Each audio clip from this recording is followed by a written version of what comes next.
ഒരു കാര്യം ചിന്തിച്ചോണം. അതായത് ചില ആൾക്കാർ നമ്മുടെ ചുറ്റിലുണ്ടാവും, നമ്മളോടായിരിക്കും അല്ലെങ്കിൽ ചിലപ്പോൾ നമ്മുടെ പ്രിയപ്പെട്ടവരോടായിരിക്കും. എപ്പോഴും പറയും, നമ്മളൊരു കാര്യത്തിൽ സക്സസ് ആയി പറയും, എനിക്ക് അമ്മയെ അറിയാറുന്നു, ഞാൻ അമ്മയെ പറഞ്ഞില്ലേ അവൾ ജയിക്കുന്നു അല്ലെങ്കിൽ അവൻ സക്സസ് ആവുന്ന. ഇതേ ആൾക്കാരെ നമുക്ക് എന്തെങ്കിലും ഒരു താഴ്ച വന്നു അല്ലെങ്കിൽ നമ്മൾ എവിടെയെങ്കിലും ഒന്ന് വീണു, അന്നേ ഞാൻ പറഞ്ഞു ശ്രദ്ധിക്കണം അവളെ അല്ലെങ്കിൽ അവനെ. അപ്പൊ ഈ സൊസൈറ്റി ഇങ്ങനെയാണ്, ഓൾവേസ് പറഞ്ഞുകൊണ്ടേയിരിക്കും, എന്ത് പറഞ്ഞുകൊണ്ടിരിക്കും.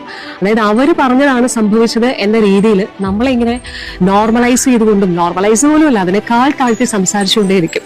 ഒരു കാര്യം മാത്രം ആലോചിച്ചോളൂ, നമ്മുടെ ജീവിതത്തിൽ എന്തെങ്കിലുമൊക്കെ ആയി തീരണമെന്നുണ്ടെങ്കിൽ സൊസൈറ്റി പറയുന്നത് എന്തായിരിക്കും എന്ന് കേട്ട് ചെയ്യാനായിട്ട് നിൽക്കരുത്. അവിടെ നിങ്ങൾക്ക് സംഭവിക്കാനിരിക്കുന്നത് നിങ്ങൾ പ്രതീക്ഷിക്കാത്തത്രയും വലിയൊരു അടിയായിരിക്കും, അല്ലെ? പലപ്പോഴും അങ്ങനെ തോന്നിയിട്ടില്ലേ? ജീവിതത്തിൽ അങ്ങനെയുള്ള ഒരു അടിയും കിട്ടിയിട്ടില്ലേ?